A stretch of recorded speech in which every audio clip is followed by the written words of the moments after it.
Hai, shalom saudara, puji Tuhan. Saya ada di kamar di sebuah rumah. Sakit kembali untuk menjalani kemoterapi, saudara. Dan ini kemo yang dijadwalkan, saudara, adalah kemo yang ke-6. Yang saya harapkan, saya percaya, kita doakan agar ini menjadi kemo terakhir, saudara. Artinya setelah ini tidak ada lagi kemo yang saya harus jalani. Kemo ke-6, kemudian saya akan istirahatkan, tidak lagi ada cairan obat yang masuk ke tubuh saya. Ya, diistirahatkan tubuh saya, saudara. Setelah itu 1 bulan kemudian baru diadakan kembali pemeriksaan PET CT scan. Yang tentunya diharapkan, saudara, sel-sel kanker dalam tubuh saya sudah nggak ada lagi. Lenyap dalam nama Yesus. Amin, saudara. Bukan saja efek kemo yang gak enak, saudara. Ya, saya sudah sering banget jelaskan bagaimana efek dari obat kemo ini gak enak, saudara, di tubuh saudara. Bahkan untuk memasuki kemo ke-6 ini yang terakhir, saya sempat di booster sampai 5 kali. Ya, untuk menaikkan leukosit, saudara.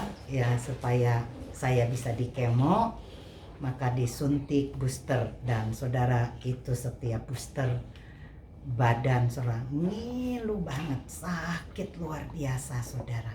Ya, hanya dalam anugerah Tuhan lah saya boleh dimampukan. Bukan cuma itu, saudara, ya, bukan cuma enggan juga rasanya, saudara. Rasanya sudah saudara, ya, bosen ditusuk swab, saudara. Setiap kali mau berobat, saudara, cek di swab, saudara, karena pandemi itu waktu sudah mau dicek, mas, ditusuk hidungnya saja saya rasanya sudah ngilu, saudara. Ya, belum lagi cari urat nadi, saudara. Ini plester hari ini beberapa kali karena darahnya nggak mau keluar, saudara. Ya, belum lagi waktu transfusi darah, masukin cairan infus, ditusuk, saudara, di dada, di kemopot, saudara, dan sebagainya. Wah, kalau ceritain tentang penderitaan saudara mengalami kemo, saya jadi ingat dulu. Ya, anak saya Ita, saudara, masih kecil. Itu sering sekali saya bawa ke rumah sakit, ke dokter untuk vaksin, saudara. Ya, dan saudara, lucu sekali, dari jauh keluar rumah, saudara, sudah mendekati rumah sakit, dia bisa nangis kejar, saudara. Dan dia membalikan badan, karena saya gendong, dia balikan badan dan dia minta pulang, nggak mau, saudara. Belum ketemu dokter, baru tahu itu adalah rumah sakit di mana dia itu sering disuntik sama dokter untuk vaksin. Dia sudah trauma, saudara. Ya, nggak mau, dia meronta-ronta, saudara. Ya, dan mungkin, saudara, ya, dia berkata tidak mau. Dia pikir dokter tuh jahat banget sih, disuntik, saudara, sakitin dia, saudara. Dan lucunya mamanya saya, saudara, malah membantu dokter. Pegangi erat-erat nih anak, saudara, supaya dia nggak meronta-ronta waktu ditusuk atau diinjeksi, saudara, disuntik. Saya pegangi erat-erat, saudara. Mungkin dia berkata bingung kali, saudara, kenapa mama kok tidak menolong saya, kenapa mama biarkan dokter menyakiti saya dengan suntikan jarum yang membuat dia menangis kejer, saudara. Kok mama yang biasanya baik kok jadi jahat ya, biarkan orang lain menyakiti dia. Saudara, ini cara pandang yang berbeda tentunya antara anak saya dengan saya.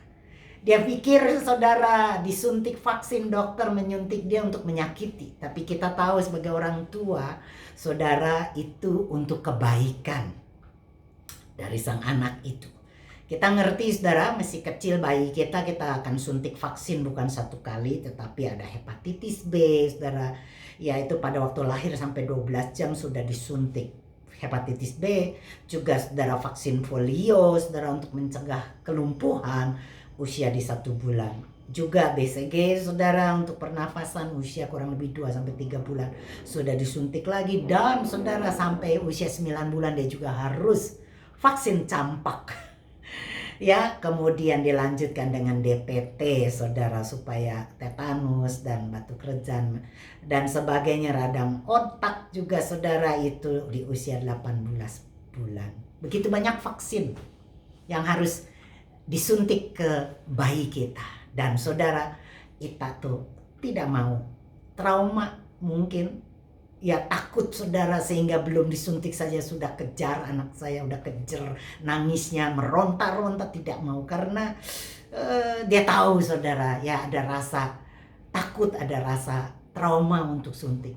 Begitulah saya setiap kali kalau mau kemo saudara, ya jujur saudara, saya takut karena hasil lab yang turun, entah itu HB, maka saya harus ditransfusi darah, leukosit, maka saya harus disuntik booster untuk menaikkan, ataupun mungkin karena trombosit maka saya harus makan obat saudara.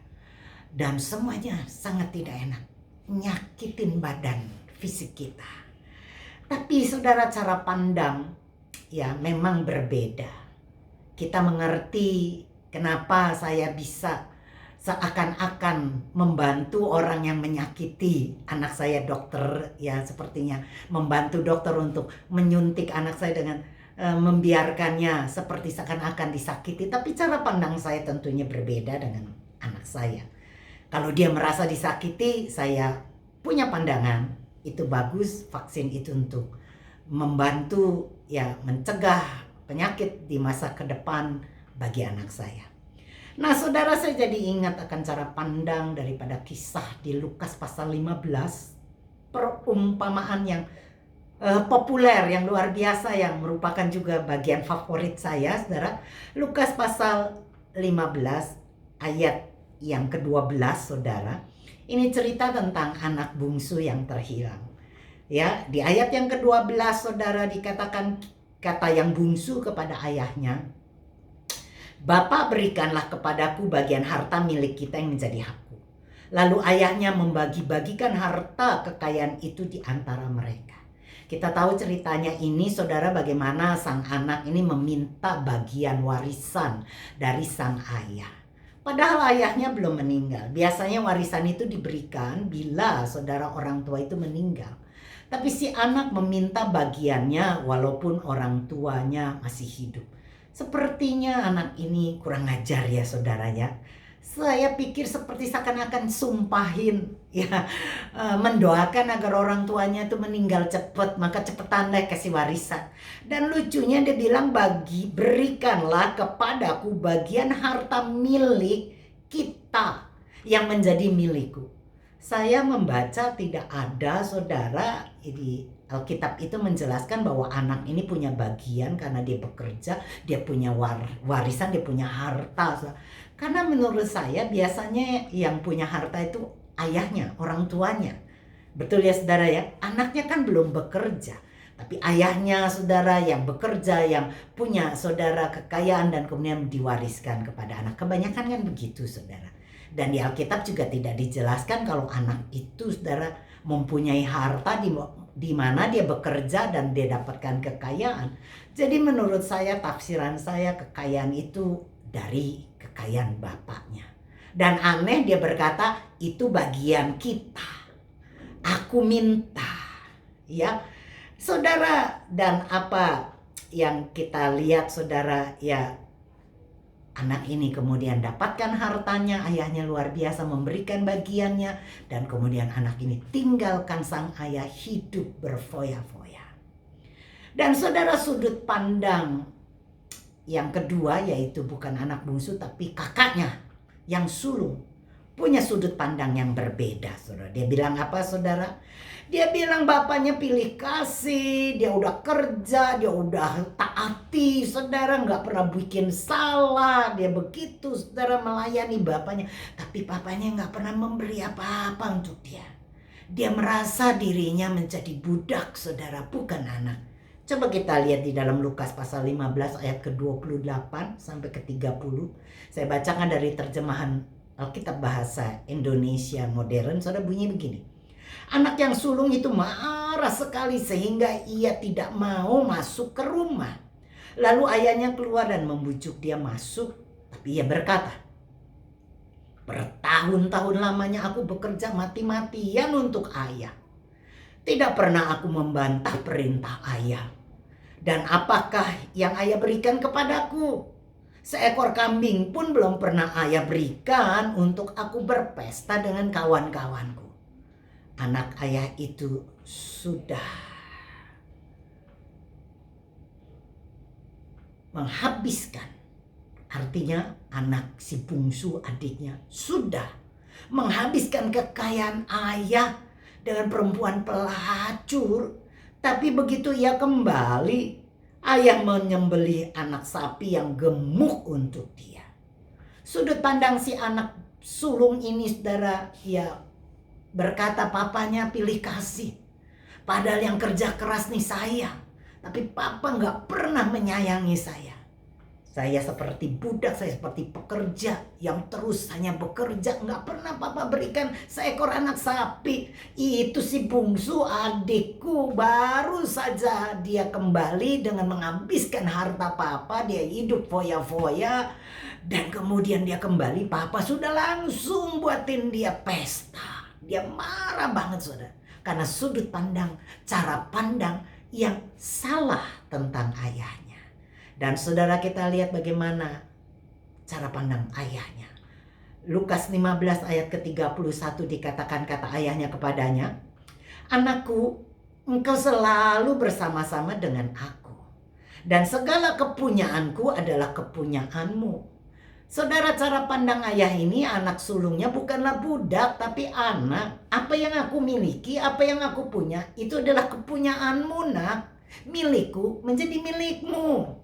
Saudara, untuk yang sulung, dia tidak pernah memandang anaknya ini sebagai pekerja atau sebagai budak. Cara pandang dia kepada si bungsu yang menurut saya itu anak yang kurang ajar, saudara. Anak yang begitu luar biasa menyakiti. Tetapi lihat Lukas 15 ayat 20, saudara. "Maka bangkitlah ia dan pergi kepada bapaknya. Ketika ia masih jauh, ayahnya telah melihatnya, lalu tergeraklah hati ayahnya oleh belas kasihan. Ayahnya itu berlari mendapatkan dia, lalu merangkul dan mencium dia." Wow. Cara pandang saudara yang luar biasa. Walaupun anak ini nakal, anak ini rusak, berdosa, tetapi dia adalah tetap anakku. Aku mengasihi, mencintai anakku. Yang orang katakan dia anak kurang ajar, anak nakal dan sebagainya. Tapi bagiku dia tetap anakku. Wah, saudara, ya, cara pandang yang luar biasa dari si ayah ini yang mengajari kita, saudara. Jangan berpikir cara pandang seperti bapak-bapak di dunia yang mungkin banyak berpikir, saudara, ya, bahwa ada satu kisah, ada satu cerita bagaimana suami istri itu sering bertengkar karena cara pandangnya berbeda terhadap anak-anaknya. Si suami punya pandangan dalam mengurus anak itu sudah cukup. Pada waktu anaknya kecil, disekolahi, diberi makan, dididik, dan kemudian kalau anaknya sudah dewasa bekerja, apalagi sudah berumah tangga, maka anak itu wajib harus mengurus orang tuanya. Memberikan nafkah, memberikan segala-galanya untuk orang tuanya sebagai balas budi. Tentunya boleh dilakukan apabila si anak itu memang punya pekerjaan atau punya kelimpahan atau kelebihan. Nah, cara pandang istrinya berbeda, saudara. Dia berkata, walaupun anak itu sudah besar, tetapi sebagai ibu, aku tetap ingin memberi kepada anak-anakku. Karena hatinya selalu ingin memberi dan ada kebahagiaan sukacita pada waktu dia bisa memberi kepada sang anak. Dan saudara, ini jadi seperti sebuah perbedaan. Sang suami menuntut anaknya, sampai dia berkata kepada sang istri, jangan ngabdi terus kepada anak, waktunya anak mengabdi kepada kita sebagai balas budi. Tapi istri berkata, kita kalau bisa tetap memberkati anak-anak kita, karena kasih itu adalah memberi. Saya percaya Tuhan tidak pernah menuntut, saudara, tetapi dia adalah pemberi. Matius 7 ayat ke-11 bunyinya begini, walaupun kamu manusia yang jahat, tapi kamu selalu mau memberikan yang baik buat anak-anakmu, apalagi Bapamu yang di surga pasti akan memberikan yang baik kepada orang yang meminta kepadanya. Amin, para orang tua. Kalau anak bisa memberi kepada kita dalam segala hal, kita bersyukur. Tapi janganlah pernah menuntut, saudara, apalagi tuntutan yang berlebihan sehingga membebani anak-anak kita. Saya percaya sebagai orang tua punya kasih, punya cinta. Kita akan ingin melihat anak-anak kita bahagia. Dan kalau kita mampu, kita bisa, kita berkati mereka. Itu cara pandang Alkitab. Saya belajar bagaimana Bapa saya yang di surga tidak pernah menuntut saya, tetapi dia selalu ingin memberi dan memberi. Amin, saudara. Saya punya cara pandang yang salah pada waktu dulu, saudara, karena saya pikir, saya pandang Tuhan itu sebagai panglima saya. Maka hidup saya itu, karena saya adalah prajurit, saya mengabdikan diri dengan melakukan banyak peperangan, saudara.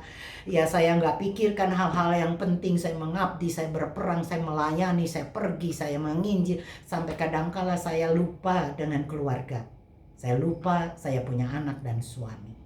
Tetapi saya hanya pikirkan sebuah pengabdian. Dan saudara, ini memang mungkin tidak salah sebetulnya, saudara. Tapi buat saya pribadi, akhirnya itu membentuk saya jadi mengandalkan diri sendiri. Saya merasa diri saya kuat sehingga pada waktu saya mempunyai masalah, saya pakai kekuatan saya dengan perangi itu, saya selesaikan dengan kekuatan saya. Sehingga akhirnya terbentuklah sifat atau karakter saya menjadi keras. Saya tidak lagi menjadi lembut hati, saudara, dimana kalau orang lagi bercerita tentang penderitaan mereka, saya tuh suka memandang mereka itu orang yang lemah. Jangan cengeng. Ayo, bangkit perang, lakukan, kamu bisa. Pasti semuanya bisa. Karena kita kuat, kita nih bekerja, kita disayang Tuhan karena kita sudah melakukan, kita sudah melayani. Dengan kekuatan kita, pekerjaan kita, perbuatan kita, kita merasa Tuhan menyayangi kita lebih dari orang-orang lain. Dan kita akhirnya, saudara, saya khususnya, menganggap diri saya lebih kudus, lebih suci, lebih benar dibandingkan orang-orang yang punya masalah. Tapi puji Tuhan, dengan cara Tuhan, saya boleh dibentuk dan mengenal akhirnya bahwa Dia bukan saja panglima saya, bukan saja raja saya, saudara, bukan saja hakim, tapi terlebih lagi saya mengenal Dia lebih lagi sebagai Bapa yang punya cinta kepada anak-anaknya, yang mau berkorban, yang selalu memikirkan anak-anaknya, saudara, tanpa saudara cari keuntungan diri sendiri. Itu akhirnya saya menemukan dan ditemukan oleh kasih Bapa. Dan saya bersyukur sekali, saudara. Sehingga tidak lagi mengandalkan diri saya, tidak lagi menganggap orang lain itu lemah dan cengeng, tapi saya bersyukur Tuhan membentuk saya menjadi lebih sabar, lebih lembut. Amin, saudara. Nah, ada 2 Raja-Raja pasal ke-6 ayat yang ke-15 sampai ke-17. Ini cara pandang yang saya harapkan bisa kita punyai, saudara. Saya bacakan dari terjemahan Alkitab, saudara, yang lain. Dikatakan 2 Raja-Raja 6 ayat ke-15. Ketika pada keesokan harinya pagi-pagi pelayan Elisa bangun dan pergi keluar. Ia melihat di sekeliling kota itu pasukan tentara musuh dengan kuda dan kereta mereka. Ia berkata kepada Elisa, "Wah, celaka Tuan, apa yang harus kita lakukan sekarang?" Elisa menjawab, "Jangan takut, karena yang menyertai kita lebih besar daripada yang menyertai mereka." Lalu berdoalah Elisa, "Tuhan, bukakanlah matanya agar ia dapat melihat." Tuhan membukakan mata pelayan itu sehingga ia dapat melihat kuda berapi dan kereta-kereta berapi di sekeliling gunung tempat tinggal Elisa. Kita membaca bagaimana cara pandang dari Elisa, saudara, dengan pelayannya berbeda. Pada waktu itu mereka, saudara, lagi dikepung oleh musuhnya. Pelayannya menjadi takut karena melihat pasukan berkuda dari musuh-musuh itu begitu banyak. Dan mereka, khususnya pelayan ini, berkata, "Wah, celaka.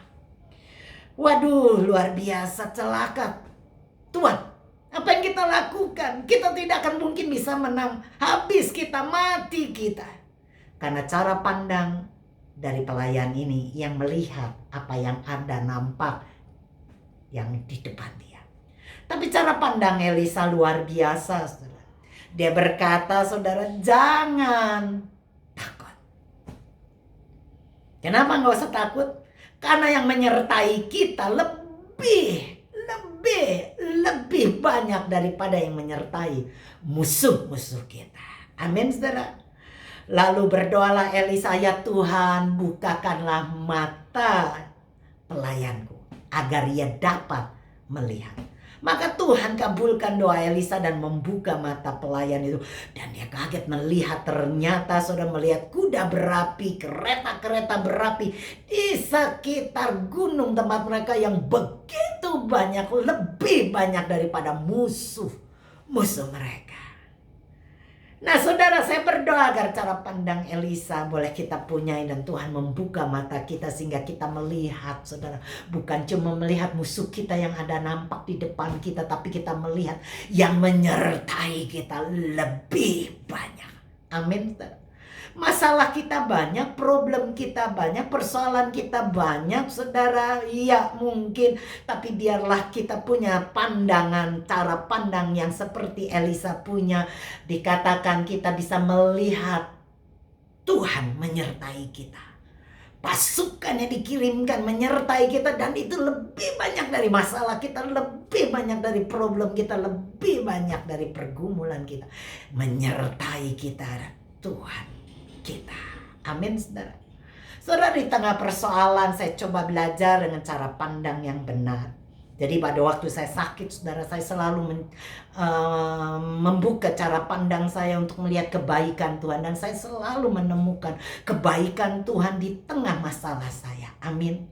Waktu saya lagi dulu, saudara, BAB, saudara, karena kemoterapi, saudara, yang begitu rupa membuat saya itu buang air besar berkali-kali waktu di Penang, saudara, dan saya harus cari makanan, saudara, mau nggak mau jadi harus pergi ke mall, saudara, ke pusat kota untuk cari makanan, dan di situ tiba-tiba saya kepingin buang air besar, tapi Tuhan selalu tolong menyiapkan, saudara, WC, toilet di dekat saya, saudara, sehingga saya tidak perlu berlari-lari mencari toilet. Bukan cuma itu, pada waktu saya pergi ke luar kota, saudara, saya juga mengalami pencernaan yang tidak baik, bolak-balik harus ke WC, dan luar biasa, saudara, di tempat di mana ya saya harus buang air besar, Tuhan siapkan.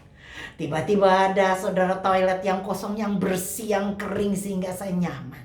Bahkan luar biasa, pada waktu saya pergi dengan teman saya waktu itu ke Puncak, saudara, Cipanas.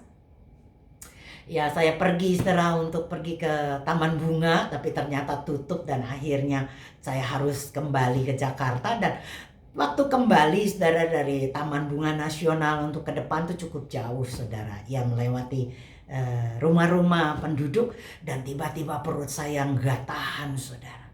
Nggak ada restoran, tidak ada pompa bensin di mana saya bisa, saudara, memakai toilet mereka, nggak ada. Cuma rumah-rumah penduduk yang bukan rumah penduduk, tapi itu tempat abang-abang atau tukang-tukang yang menjual tanaman. Anda ngerti ya?